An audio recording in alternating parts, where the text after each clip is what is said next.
naman gagawin mo ngayon? Ano tayo? Kabaliktaran to ng pagkatao ko. Magbabike skin muna. Anong fork yan? Seed Seed Ultimate 2024 SL Super Light 100mm 32mm stanchion. Race day damper. Ilan lang may ganyan dito sa Pilipinas? Sa ngayon, ilan pa lang wala pa 5 ata. Yata. Sobrang ano niya sa lightweight Allen key lang yung ano niya. Ilang kilo yun? 1.3? 1.3 no? Mas magal. Yan no, Pax. Ito na. Kasi Fox parang 1.4 something yun eh. Ba't yung kay Elton, 30, makapal, mataba? Ano yun? Seed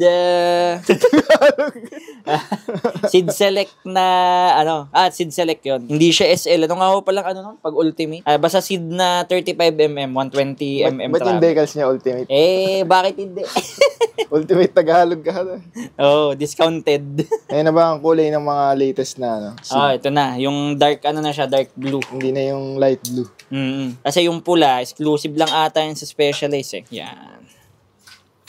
Papantay Paano diskarte pag bike skin? Bike skin, dapat meron kayong either tubig na may konting shampoo or kahit alcohol, pwede na din kung mabilisan. Tapos, linisin muna surface, punas ng microfiber towel. So, okay talaga to. Tapos, yun, dahan-dahan na lang. Tapos, base rin sa bike skin pala. Ito, magandang klase itong bike skin eh. Gusto nyo bumili yung bike skin, ayan.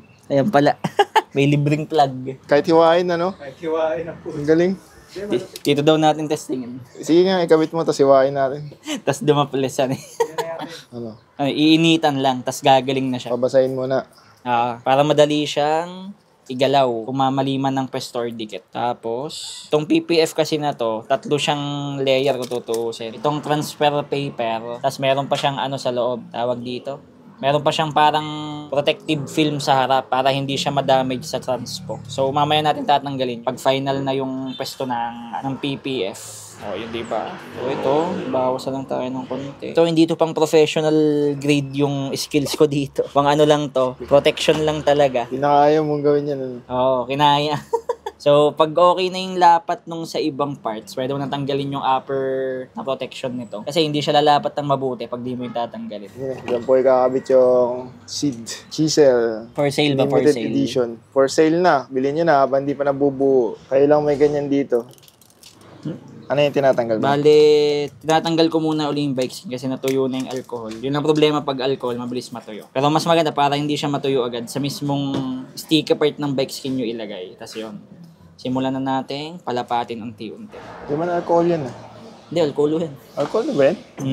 So yan, hilot-hilot lang. Mga ganito, wag madaliin. Pag namadali, lalong mapapatagal. So take your time lang pagtatanggal ng bubbles. Parang alam ko ginagawa ko Yun gas stanchions, di pa nagamit. Para may binyag na agad. Tunay na binyag nangyayari sa work stand. Bakit pa iba-bike skin ang bike frame at parts?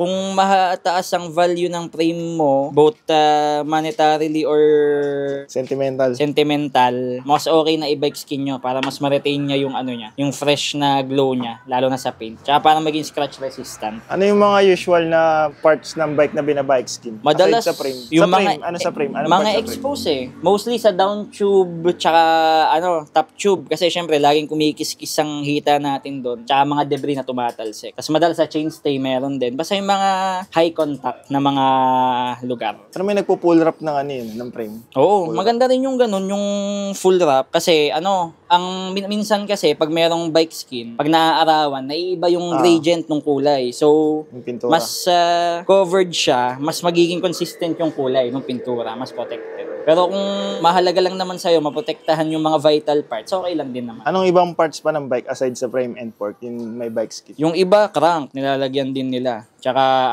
mostly crank, tsaka yung crank? RD, ganun. Sa crank kasi, syempre, ang laking pyesa ng crank So, mas maganda kung siya, mapreserve yung ganda. Anong tumatama doon? Hita. Madalas heel strike sa sapatos, lalo pag hindi nakaklit sa yon. RD yon, yung harapan ng RD yon, madalas ilalagyan din. Nagagasgas. Kasi siya high contact place din yun Diyan lang yan, mga 3 or 4.